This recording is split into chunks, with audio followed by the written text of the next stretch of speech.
Assalamualaikum warahmatullahi wabarakatuh.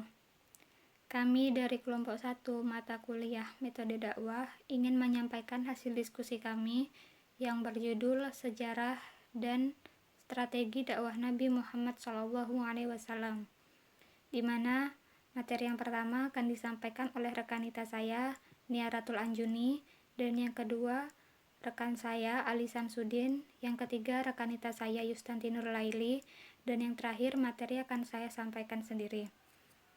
Mari kita mulai perkuliahan pada hari ini dengan bacaan Bismillah. Bismillahirrahmanirrahim. Semoga dengan bacaan Bismillah ini dapat memperlancar perkuliahan kita pada hari ini. Amin ya robbal alamin. Pada pembahasan yang pertama yaitu pengertian dakwah. Dakwah menurut bahasa adalah berasal dari kata da'a yad'u dakwatan. Kata da'a mengandung arti menyeru, memanggil, dan mengajak. Sejarah dakwah diartikan sebagai peristiwa di masa lampau umat manusia dalam upaya mereka menyeru, memanggil, dan mengajak umat manusia kepada keislaman. Adapun beberapa definisi menurut para tokoh, yaitu menurut Abu Bakar Zaharia mendefinisikan bahwa dakwah itu adalah bekerjanya para ulama dan orang-orang yang mempunyai pengetahuan dalam agama mengajar orang banyak dari orang-orang umum. Selanjutnya, menurut Ahmad Mansur Suryanegara, dakwah adalah aktivitas menciptakan perubahan sosial dan pribadi yang didasarkan pada tingkah laku, yaitu perubahan kepribadian seseorang dalam masyarakat secara Selanjutnya, menurut M.H. Ainun Najib mengatakan dakwah sebagai upaya memperkenalkan Islam dengan cara-cara yang menarik, terus-menerus direformasikan menyesuaikan dengan perkembangan zaman, namun tetap berdiri di atas landasan tauhid, Al-Quran, dan As-Sunnah. Dari uraian tersebut, tergambarkan bahwa dakwah merupakan akumulasi nilai-nilai keimanan yang dilakukan seseorang muslim atau suatu lembaga keislaman dan merealisasikan Islam sebagai ajaran, pandangan, dan kebutuhan umat manusia. Ya, kita lanjutkan ke poin yang kedua, itu mengenai sejarah dakwah Nabi, atau lebih tepatnya itu bagaimana strategi Nabi dalam berdakwah di awal-awal penyebaran Islam. Jadi dalam mendakwahkan ajaran Islam atau agama Islam, Nabi itu pertama-tama melaksanakannya itu dengan sembunyi-sembunyi, yaitu pada lingkup keluarganya saja, atau juga pada sahabat-sahabat beliau yang terdekat, sehingga orang-orang yang pertama kali masuk Islam itu disebut as-sabiqunal awwalun. Itu seperti istri beliau itu Siti Khadijah, kemudian ada Ali bin Abi Thalib, sahabat-sahabat beliau seperti Abu Bakar, Utsman, dan lainnya. Kemudian setelah dakwah sembunyi-sembunyi itu dilanjutkan dengan dakwah secara terang-terangan yang mula-mulanya itu dilaksanakan di Mekah saja. Jadi dalam dakwah secara terang-terangan itu banyak kaum kafir Quraisy yang menentang, tetapi beliau dengan sabar tetap melaksanakan dakwahnya tersebut. Kemudian mengenai materi-materinya itu ya pertama-tama itu mengenai keesaan Tuhan atau keesaan Allah itu, atau biasa kita sebut dengan tauhid. Yang kedua itu mengenai rukun-rukun iman. Setelah itu menyebar luas, berkembang dan akhirnya itu terjadi di periode Madinah, itu juga menyangkut tentang kehidupan sosial, atau lingkupnya itu lebih luas lagi, selain hablum minallah juga hablum minan nas. Kemudian dalam berdakwah, sikap Nabi itu pertama agar matamu atau sahabat-sahabat beliau itu mampu menerima, atau lebih tepatnya legowo dalam menerima, itu biasanya beliau pertama-tama itu memberi kabar yang menyenangkan dan tidak membuat pendengarnya atau madamunya itu frustasi. Jadi beliau itu menyampaikan itu pertama-tama ya mengenai kabar-kabar yang menyenangkan dari hal-hal yang mana itu diajarkan oleh Islam dan ada reward, atau dalam agama itu disebut pahala ya. Jadi berbagai kebaikan yang menaungi amalan-amalan Islam tersebut. Kemudian dalam mendakwahkan ajaran itu dilakukan dengan bertahap dari yang mudah, sederhana, kemudian ke hal-hal yang rumit atau lebih sulit. Jadi pemahaman para sahabat itu akan lebih mudah. Jadi seperti itu. Kemudian ketiga itu menggunakan sarana baru yang dianggap maslahat. Jadi dalam berdakwah itu beliau juga menggunakan sarana-sarana yang memungkinkan, seperti mengirim surat-surat, kemudian utusan-utusan kepada raja-raja di sekitar Jazirah Arab, sehingga dari surat dan utusan itu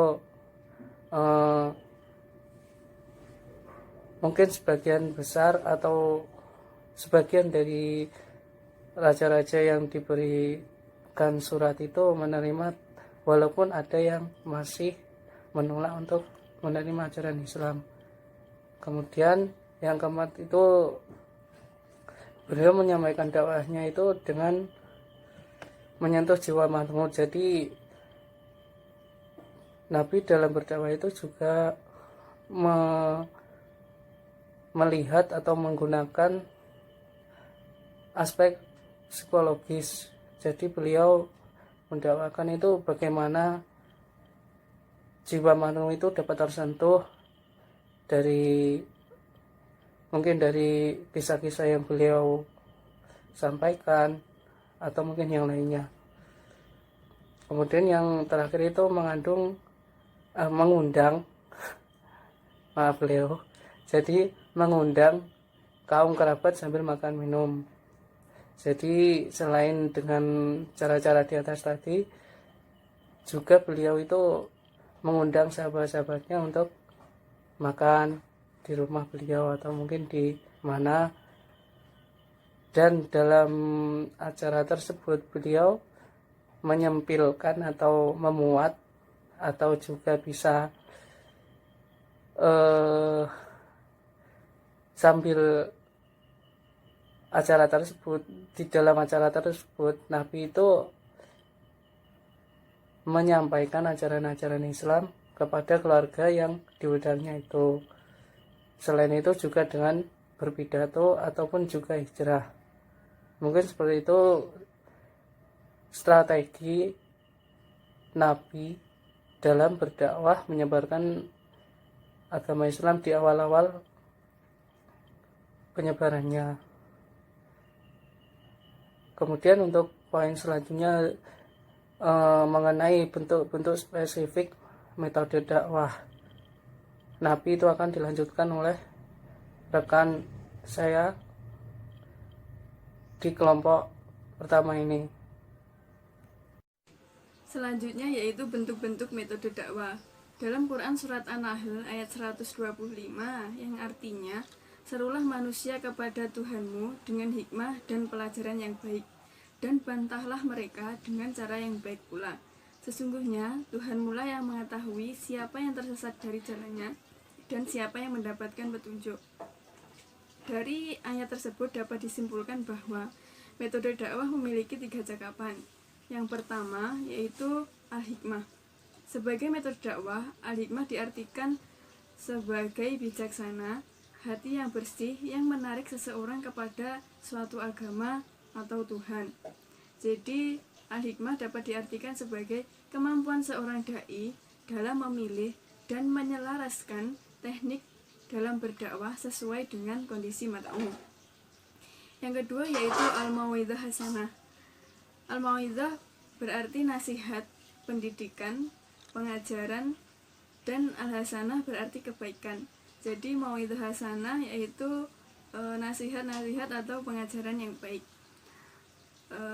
Al-mau'izah hasanah dapat pula diartikan sebagai ungkapan yang mengandung unsur pendidikan, peringatan, maupun pemikiran positif yang dijadikan sebagai pedoman hidup untuk mencapai keselamatan dunia dan akhirat.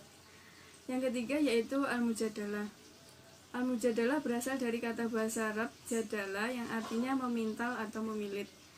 Dengan kata lain, jadalah dapat diartikan sebagai menarik tali dan mengikatnya guna menguatkan sesuatu. Dari pengertian tersebut dapat diartikan al-mujadalah yaitu upaya tukar-menukar pendapat antara kedua belah pihak secara sinergi agar tidak menimbulkan permusuhan antara keduanya, dengan tujuan agar salah satu pihak dapat menerima pendapat tersebut yang disertai dengan argumentasi yang kuat. Selain menggunakan pendekatan yang disebutkan dalam Al-Quran, dalam hadis Nabi Muhammad SAW yang diriwayatkan oleh Imam Muslim disebutkan, barang siapa di antara kamu melihat kemungkaran, maka cegahlah dengan tanganmu. Jika tidak mampu, maka cegahlah dengan lisanmu. Jika tidak mampu, maka cegahlah dengan hatimu. Dan mencegah kemungkaran dengan hati adalah pertanda selemah-lemahnya iman. Dari hadis tersebut dapat disimpulkan ada 3 tahapan dalam dakwah. Yaitu yang pertama, metode dengan tangan. Tangan di sini diartikan sebagai kekuasaan. Jadi dapat diartikan metode dengan tangan ini akan lebih efektif jika dilakukan oleh penguasa yang berjiwa dakwah. Yang kedua yaitu metode dengan lisan, yaitu berdakwah dengan tutur kata yang baik, lemah lembut, dan menggunakan bahasa yang mudah dimengerti oleh mata umum. Yang ketiga yaitu metode dengan hati, yaitu dimana metode yang dimana jika dakwah dai tersebut tidak diterima oleh mata umum, maka dai harus bersabar. Sekilas metode dakwah Rasulullah dari ketiga metode tersebut diantaranya yang pertama yaitu metode bilisani maqal, yang artinya metode dengan menggunakan tutur kata yang baik dan tidak menyinggung perasaan mata umum. Yang kedua yaitu metode bilisani maktub, yang artinya yaitu metode dengan menggunakan sebuah tulisan seperti halnya yang dilakukan oleh Nabi, yaitu menggunakan surat, mengirimkan surat kepada pihak lain, seperti mengirimkan surat kepada non-muslim yang berisi ajakan untuk berdakwah. Yang ketiga yaitu metode bilisanihal, yaitu metode dengan menerapkan dengan perbuatan, seperti yang dicontohkan oleh Nabi, yaitu beliau memberikan sedekah kepada orang-orang yang tidak mampu. Yang terakhir yaitu faktor penunjang dan faktor penghambat dakwah Nabi Muhammad SAW. Adapun faktor penunjang dakwah Nabi Muhammad SAW itu dipengaruhi dengan 3 faktor. Yang pertama yaitu kesempurnaan ajaran agama Islam itu sendiri. Dan yang kedua yaitu karena ketauladanan atau suri tauladan Nabi Muhammad SAW yang baik. Yang ketiga adalah pertolongan dari Allah Subhanahu wa Ta'ala. Sebagaimana kita ketahui, segala sesuatu itu tidak luput dari pertolongan Allah Subhanahu wa Ta'ala. Ya, selanjutnya itu ada faktor penghambat dakwah Nabi Muhammad SAW. Adapun yang menghambat dakwah Nabi Muhammad SAW pada saat itu, yang pertama adalah kaum kafir Quraisy itu selalu berusaha menghentikan dakwah yang dilakukan Nabi Muhammad SAW. Yang kedua, kaum kafir Quraisy itu tidak dapat membedakan antara kenabian dengan kekuasaan, karena mereka menganggap bahwa ajaran yang dibawakan oleh Nabi Muhammad SAW itu akan menggeser kedudukan kekuasaan mereka. Dan yang ketiga, kaum kafir Quraisy tidak dapat menerima ajaran yang dibawakan Nabi Muhammad berupa adanya hari kebangkitan dan hari pembalasan di akhirat. Selanjutnya, mereka itu tetap teguh kepada ajaran yang dibawakan oleh nenek moyang mereka. Selanjutnya, mereka menganggap bahwa ketika ajaran yang Nabi Muhammad bawa itu akan menghancurkan berhala, di mana berhala pada saat itu merupakan suatu mata pencaharian kaum kafir Quraisy. Dan yang terakhir, kaum kafir Quraisy itu sangat ingin membunuh Nabi Muhammad SAW. Ya, itu tadilah materi yang dapat kami sampaikan. Semoga apa yang dapat kami sampaikan ini bermanfaat bagi kita semua, dan jika ada materi yang masih kurang dapat dipahami, dapat ditanyakan kembali. Sekian dari kelompok kami, akhirul kalam. Wassalamualaikum warahmatullahi wabarakatuh.